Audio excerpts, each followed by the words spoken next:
राधा स्वामी जी। बाबा जी और हजूर जी की तरफ से आप सबको प्यार भरी राधा स्वामी जी। बाबा जी ने अपनी वाणी में बताया कि एक बार की बात है, वट वृक्ष पर एक नीलकंठ अपनी पत्नी के साथ रहता था। एक दिन की बात है, नीलकंठ और उसकी पत्नी भोजन कर रहे थे। तभी नीलकंठ की पत्नी की नज़र एक बुजुर्ग किसान पर पड़ती है जो एक पेड़ के नीचे बैठकर भोजन करने जा रहा था। तभी वहां एक भूखा भिखारी आता है और उस बूढ़े किसान से भीख मांगने लगता है। उस बुजुर्ग किसान ने खुद भोजन ना करके अपना खाना उस भूखे भिखारी को दे दिया। ये देखकर नीलकंठ की पत्नी नीलकंठ से कहती है, हे प्रियवर, उस बुजुर्ग किसान ने खुद भोजन ना करके अपना भोजन उस भिखारी को क्यों दे दिया। तब नीलकंठ कहता है, प्रिय, प्रत्येक मनुष्य अपने जीवन में कुछ न कुछ दान करता है, कोई भोजन, कोई वस्त्र, तो कोई धन दान करता है। लेकिन प्रिय, क्या तुम्हें पता है कि सबसे अच्छा और उत्तम दान कौन सा है? कौन सा दान करने से हमें सबसे बड़ा पुण्य मिल सकता है? इस पर नीलकंठ की पत्नी कहती है, नहीं प्रियवर, ऐसा कौन सा दान है? तब नीलकंठ कहता है, प्रिय, ये बात मैं तुम्हें एक कहानी के माध्यम से बताता हूँ जो न केवल प्रेरणादायक है, बल्कि जो भी कहानी को ध्यानपूर्वक अंत तक सुनता है उसे इस कहानी से ये भी पता चलेगा कि सच्चा और अच्छा दान क्या होता है और इसका महत्व कितना बड़ा है। आगे नीलकंठ कहानी शुरू करता है और कहता है, प्रिय, प्राचीन समय की बात है, चंद्रपुर नामक किसी गांव में कैलाश नाम का एक युवक रहता था जो लकड़ी काटकर अपना जीवन यापन करता था। वह अपनी पत्नी के साथ साधारण जीवन जी रहा था। जलाऊ लकड़ी से होने वाली आमदनी पर्याप्त नहीं हो पाती थी, जिससे हमेशा उसके परिवार में भोजन और कपड़ों की कमी बनी रहती थी। एक दिन परेशान होकर गुस्से में कैलाश की पत्नी उससे कहती है, कितने दिनों तक ये सिलसिला चलता रहेगा? कोई त्योहार होता है ना कोई खुशी, क्यों इस लकड़ी काटने के काम को छोड़कर तुम नगर जाकर कोई और काम ढूंढ लो? कब तक हम यूं ही कठिनाइयों और गरीबी में जीवन बिताएंगे? कैलाश ने बड़े प्यार से उत्तर दिया, भाग्यवान, मैं हमेशा तुम्हारी बात मानता हूँ, लेकिन मैंने पहले भी कहा है कि मैं ये गांव नहीं छोड़ सकता। शहर में यहाँ के जैसी शांति नहीं मिलेगी, और हाँ, मैं नहीं चाहता कि ये विषय हमारे बीच दोबारा आए। उसकी पत्नी ने कहा, ठीक है, जैसा तुम्हें सही लगे, खाना तैयार है, खाकर लकड़ी काटने चले जाओ।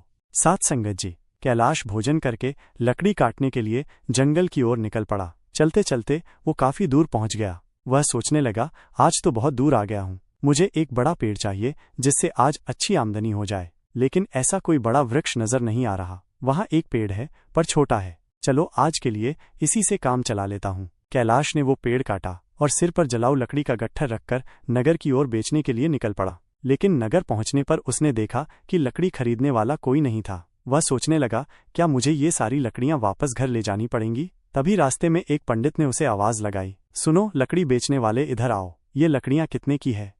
कैलाश ने कहा, पंडित जी, आपको सारी लकड़ियां चाहिए या आधी? अगर सारी चाहिए तो कम दाम में दे दूंगा। पंडित ने कहा, मुझे सारी लकड़ियां चाहिए, लेकिन तुम्हारे बताए गए दाम पर नहीं, मैं सिर्फ अपने दाम पर ले सकता हूँ। कैलाश ने थकान भरे स्वर में कहा, अरे तो फिर ये लकड़ियां बहुत सस्ती हो जाएंगी, लेकिन चलिए दे दीजिए, वैसे भी मैं थक चुका हूँ। पंडित ने 10 रुपए देते हुए कहा, ये लो और लकड़ियां यहाँ रख दो। वैसे तुम भूखे लग रहे हो, क्या कुछ खाना खाओगे? सब तैयार है, खाना खाकर ही जाना।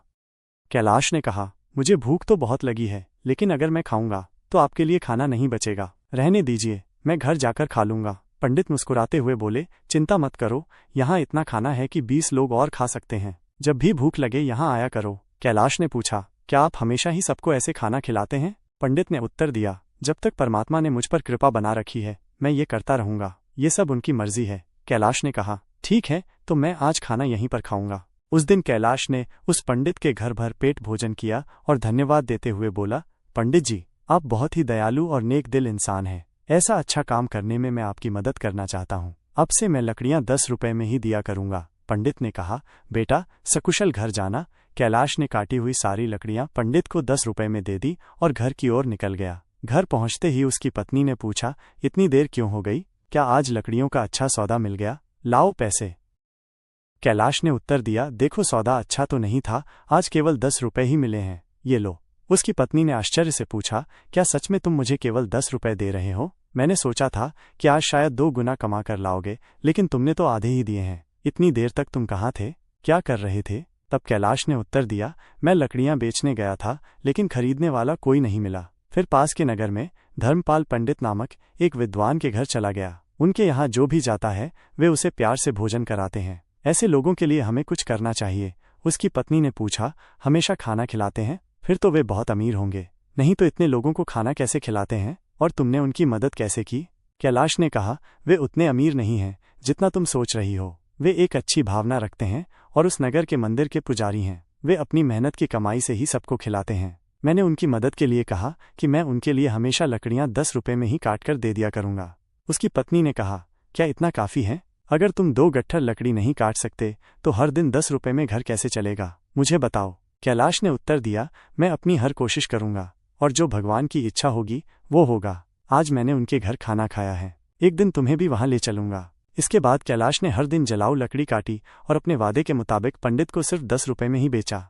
एक दिन पंडित भोजन करने बैठे ही थे कि बाहर से आवाज आई, पंडित महाराज, लकड़ी लेकर आया हूं, यहाँ आकर लकड़ियां ले लीजिए ताकि मैं जा सकूं।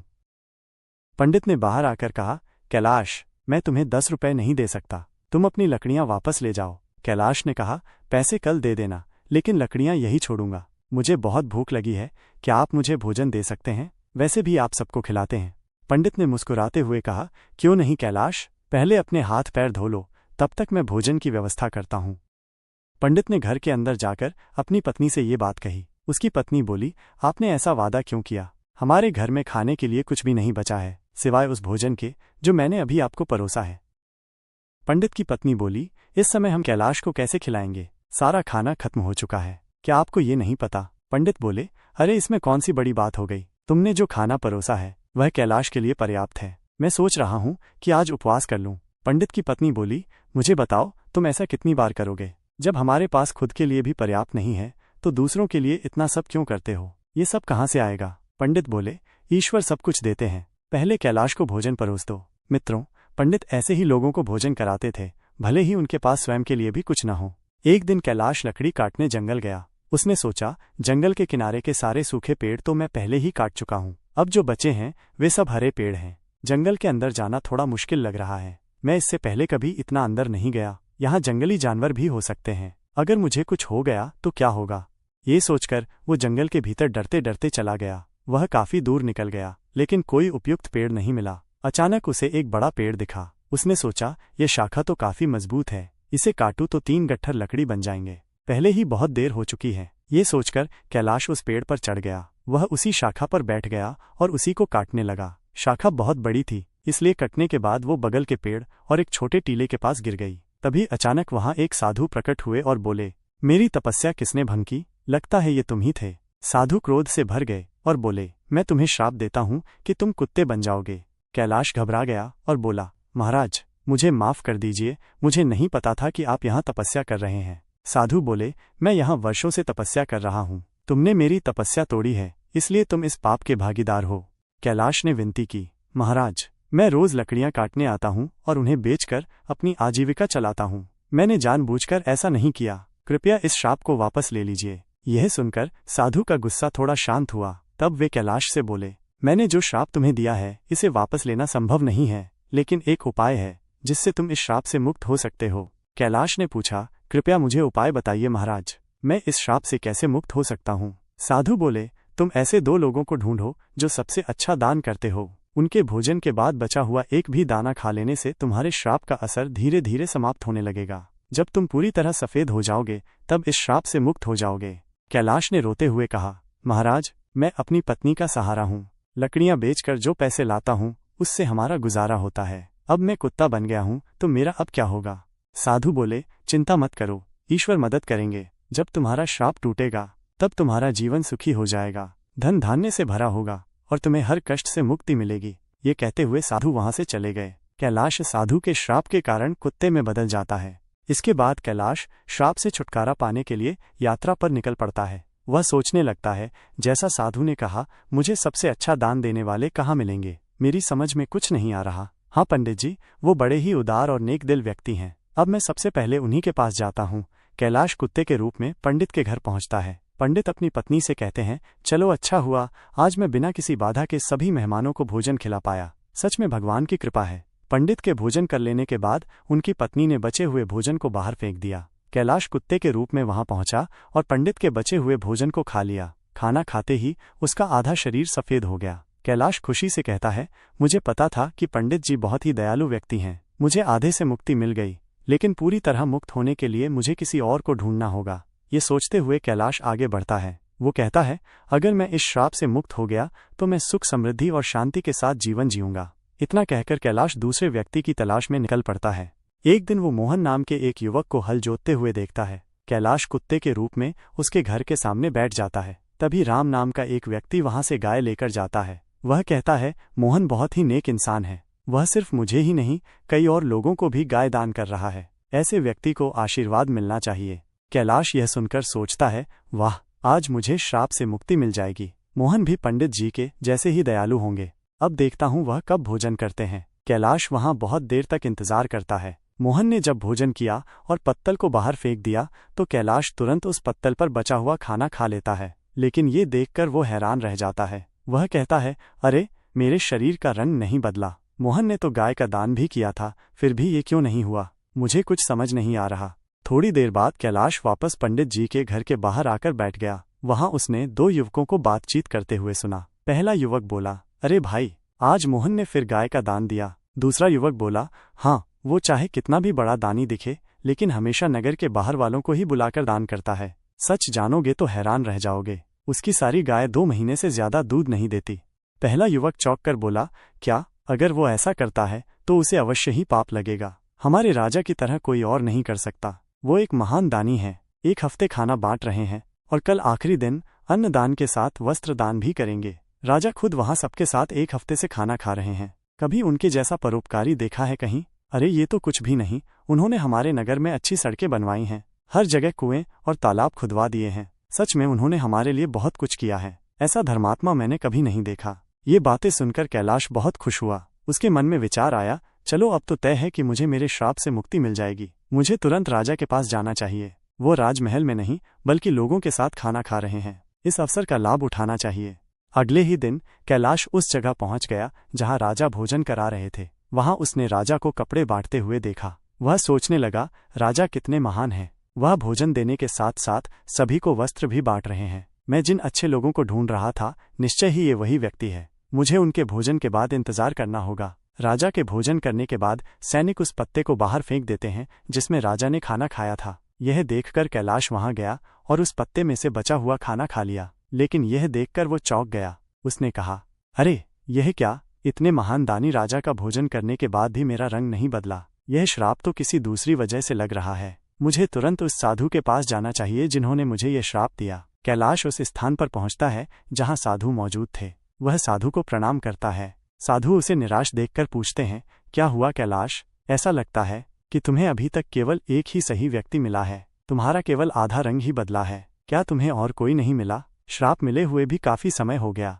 कैलाश कहता है, महाराज, पंडित जी का खाना खाकर मैं आधा ठीक हो गया। इसके बाद मैंने उनसे भी बड़े दानी लोगों को देखा, लेकिन उनके खाने का कोई असर नहीं हुआ। साधु थोड़ी देर रुककर बोलते हैं, इसमें आश्चर्य की बात नहीं है। उनके कर्मों का वास्तविक स्वरूप जानना जरूरी है। आगे कैलाश कहता है, इसके अलावा हमारे नगर के राजा बहुत धर्मी हैं। 1 हफ्ते तक राजा ने सभी को भोजन कराया और वस्त्र भी बांटे। इतने धर्मप्राय व्यक्ति द्वारा खाया हुआ भोजन खाने के बाद भी मैं श्राप से मुक्त नहीं हो पाया। इसमें कुछ रहस्य जरूर है। मुझे कुछ समझ नहीं आ रहा है महाराज, कृपया आप ही बताइए। साधु ने कहा, कैलाश, जिन जिन लोगों को तुमने देखा उनमें से किसी का दान सच्चा दान नहीं था। मोहन ऐसी चीजें दान कर रहा था जिनकी उसे कोई जरूरत नहीं थी। अगर उसे उनकी जरूरत होती तो वो उन्हें कभी दान नहीं करता। और राजा जो कुछ भी देता है उसे दान नहीं माना जा सकता, क्योंकि वो खुद नहीं कमाता। वो तुम्हारे जैसे लोगों द्वारा दिए गए राजस्व का उपयोग राज्य के लोगों पर करता है। साधु ने आगे कहा, कल के दान में जो भोजन और वस्त्र बांटे गए वे भी राजस्व से ही आए थे। इसीलिए राजा द्वारा किया गया दान नहीं माना जाएगा। वो सिर्फ लोगों का पैसा लोगों पर खर्च कर रहा है। ऐसे में राजा के भोजन का तुम्हारे श्राप पर कोई असर नहीं हो सकता। समझ लो, सही दान वही था जो पंडित ने भूखे को भोजन देकर किया। भले ही उन्होंने खुद नहीं खाया, लेकिन उनका दान सबसे श्रेष्ठ था। इसीलिए तुम्हें और प्रयास करना होगा। तुम श्राप से मुक्ति के करीब हो। कैलाश ने कहा, समझ गया महाराज, धन्यवाद। उदासी मन से कैलाश वहां से चल पड़ा। उसने सोचा, बाप रे, कितनी दूर आ गया हूँ, बहुत भूख लगी है। अच्छा होगा कि पास में कुछ खाने को मिल जाए। तभी उसने देखा, एक किसान घड़े में पानी लेकर जा रहा था। पास में खड़े 2 युवक आपस में बातें कर रहे थे। उस किसान को देख रहे हो? वो रोज इस धूप में इस पानी से भरे मटके से यहाँ से गुजरने वालों को पानी पिलाता है। वो बूढ़ा आदमी 80 साल से अधिक का लगता है, पर फिर भी उसका काम काबिले तारीफ है। थोड़ी देर में किसान ने खाना निकाला और खाने लगा। कुत्ते के रूप में भूखे कैलाश को देखकर किसान ने अपने भोजन में से कुछ लिया और उसे दे दिया। जैसे ही कैलाश ने वह भोजन खाया, उसका श्राप समाप्त हो गया और वो वापस इंसान बन गया। उसने किसान को धन्यवाद दिया और खुशी खुशी वापस लौट आया। उसने सोचा, सचमुच दान कभी छोटा या बड़ा नहीं होता। भूख मिटाने वाले पंडित और प्यास बुझाने वाले इस किसान जैसा होना ही सच्चा दान है। सबसे अच्छा दान वही है जो निस्वार्थ भाव से दूसरों की मदद के लिए किया जाए। चलते चलते कैलाश अपनी पत्नी के पास अपने घर पहुंच गया और खुशी से रहने लगा। उधर पंडित ने इतना दान कर दिया था कि उसकी आर्थिक स्थिति खराब हो चुकी थी। जब उसकी पत्नी ने उससे कहा, पास के नगर में एक राजा रहते हैं जो पुण्य को खरीद लेते हैं, आप उनके पास जाकर अपना कुछ पुण्य बेचकर पैसे ले आइए ताकि हमारा काम चल सके। पंडित ने पहले तो मना कर दिया, लेकिन पत्नी के बार बार कहने पर वो जाने को तैयार हो गया। उसकी पत्नी ने उसके खाने के लिए 4 रोटियां बनाकर दी। पंडित अपने घर से चल पड़ा। जब वो नगर के समीप पहुंचा तो उसने एक तालाब देखा। वहां स्नान आदि कर्मों से निवृत्त होकर वो रोटियां खाने के लिए बैठा ही था कि एक कुतिया उसके सामने आ गई। कुतिया ने जंगल में बच्चों को जन्म दिया था। 3 दिन से कुतिया और उसके बच्चे भूखे थे। भारी बारिश के कारण वो बच्चों को छोड़कर कहीं जा भी नहीं सकती थी। पंडित ने कुतिया को भूखा देखा तो अपने भोजन में से एक रोटी उसे दे दी। कुतिया ने रोटी खा ली। फिर उसने दूसरी रोटी दी, जिसे कुतिया ने खा लिया। इस तरह पंडित ने एक एक करके अपनी 4 रोटियां कुतिया को खिला दी। कुतिया तृप्त हो गई, लेकिन पंडित खुद भूखा रह गया और वहां से राजा के महल को चल पड़ा। पंडित राजा के पास पहुंचा और कहा, मैं अपना पुण्य बेचना चाहता हूं। राजा ने कहा, आप दोपहर के बाद आएं। राजा ने अपनी पत्नी से पूछा, एक पंडित विद्वान यहाँ आया है जो अपना पुण्य बेचना चाहता है। तुम्हारे अनुसार उसके पुण्य में से कौन सा पुण्य सबसे बड़ा है जिसे मैं खरीदूं? पत्नी ने कहा, जो आज उसने जंगल में 3 बच्चों वाली कुतिया को रोटी खिलाकर कमाया है, वही पुण्य अच्छा है। पत्नी की ये बात सुनकर राजा पंडित के पास गया और बोला, आप कौन सा पुण्य मुझे देंगे? पंडित बोला, आप कौन सा पुण्य लेना चाहते हैं? राजा ने कहा, आज आपने जो यज्ञ किया है हम उसी का पुण्य लेना चाहेंगे। पंडित ने कहा, मैंने आज कोई यज्ञ नहीं किया, मेरे पास इतना धन ही नहीं है कि यज्ञ कर सकूं। राजा ने उत्तर दिया, आपने आज तालाब किनारे एक भूखी कुतिया को 4 रोटियां खिलाई हैं, हम वही पुण्य खरीदना चाहते हैं। पंडित ने पूछा, उस समय तो वहां कोई नहीं था, आपको कैसे पता चला? राजा ने कहा, मेरी पत्नी पतिव्रता है, उसी ने मुझे ये सब बातें बताई हैं। पंडित ने कहा, बहुत अच्छा, ले लीजिए, लेकिन इसका मूल्य क्या देंगे? राजा ने कहा, आपकी रोटियां जितनी वजन की थीं, मैं उतने ही वजन के हीरे मोती तौल कर दूंगा। पंडित ने सहमति दे दी। राजा ने अंदाज से उतने ही वजन की 4 रोटियां बनवाईं। राजा ने रोटियों के वजन की बराबरी के लिए तराजू में हीरे और मोती रखवा दिए, लेकिन जितने भी रत्न रखे गए, रोटी वाला पल्ला ऊपर नहीं उठा। राजा ने कहा, और रत्न लेकर आओ। जब पंडित ने अपने पुण्य का ऐसा प्रभाव देखा तो उसकी आंखें खुल गईं। उसने कहा, राजा जी, मैं अभी ये पुण्य नहीं बेचूंगा। राजा बोला, जैसी आपकी इच्छा। पंडित वहां से चला गया और अपने घर की ओर लौटने लगा। लौटते समय वो उसी तालाब के पास पहुंचा जहां उसने कुतिया को रोटियां खिलाई थीं। वहां पहुंचकर वो एक पेड़ के नीचे बैठ गया और सोचने लगा। तभी वहां एक संत आए। जब उन्होंने पंडित को चिंतित देखा तो कहने लगे, क्या बात है पुत्र, बहुत चिंतित लग रहे हो? पंडित ने महात्मा को प्रणाम किया और सारी बात बताई। इस पर महात्मा बोले, पुत्र, तुमने उचित किया। पुण्य का सौदा नहीं किया जाता, वो तो स्वयं फलदायी होता है। जो मनुष्य जैसा कर्म करेगा, समय आने पर उसका वैसा ही फल उसे मिलेगा।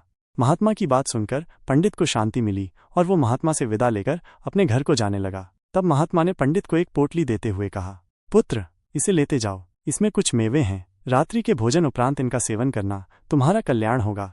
पंडित ने पोटली ली और महात्मा को धन्यवाद देकर अपने घर लौट आया। घर पहुंचकर पंडित ने भोजन किया और टहलने के लिए घर के बाहर चला गया। जब पंडित की पत्नी की नज़र मेज पर रखी पोटली पर पड़ी तो उसके मन में पोटली खोलने की उत्सुकता होने लगी। उसने मेज से पोटली उठाई और उसे खोलकर देखने लगी। जब उसने पोटली खोली तो उसके आश्चर्य का ठिकाना नहीं था। पोटली में हीरे, पन्ने और माणिक चमक रहे थे। वो बेहद प्रसन्न हुई। थोड़ी देर बाद जब पंडित वापस आया तो उसकी पत्नी ने पूछा, इतने सारे हीरे पन्ने कहाँ से ले आए? पंडित ने कहा, क्यों मजाक कर रही हो? सूखे मेवे तुम्हें हीरे मोती लग रहे हैं।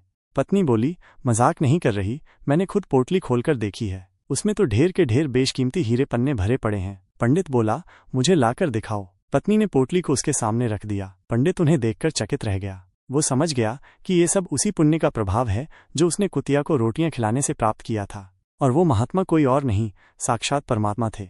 फिर उसने अपनी यात्रा का सारा वृतांत अपनी पत्नी को सुनाया। उसने बताया कि किस प्रकार राजसी और तामसी दान का फल सीमित होता है। एक भूखी कुतिया और उसके बच्चों को रोटियां देने के कारण ये चमत्कार हुआ। ये सब भगवान की कृपा और दया का ही परिणाम है। आगे पंडित ने अपनी पत्नी से कहा, ये भगवान का संदेश है कि जरूरतमंद की मदद करना सबसे बड़ा पुण्य है। जो व्यक्ति दुखियों और अभावग्रस्त लोगों की सहायता करता है उसे ईश्वर अनंत गुणा फल प्रदान करते हैं। साथ संगत जी, आज के समय समाज में कई लोग दान सिर्फ अपने मान सम्मान और प्रतिष्ठा के लिए करते हैं। दिखावे के दान से ना तो सच्चा पुण्य मिलता है और ना ही इसका कोई दीर्घकालिक प्रभाव होता है। दिखावे का दान कभी कभी व्यक्ति को अहंकार की ओर ले जाता है। दान हमेशा निस्वार्थ भाव से होना चाहिए। जैसे इस कहानी में पंडित ने अपनी भूख की परवाह किए बिना कुतिया और उसके बच्चों को 4 रोटियां दी। उसने सोचा भी नहीं था कि उसका ये छोटा सा त्याग इतना बड़ा फल देगा। मित्रों, इसी तरह ये वाणी में हमें ये भी बताती है कि ज़रूरतमंद की सहायता करने का असली अवसर वही होता है जब वो वास्तव में संकट में हो।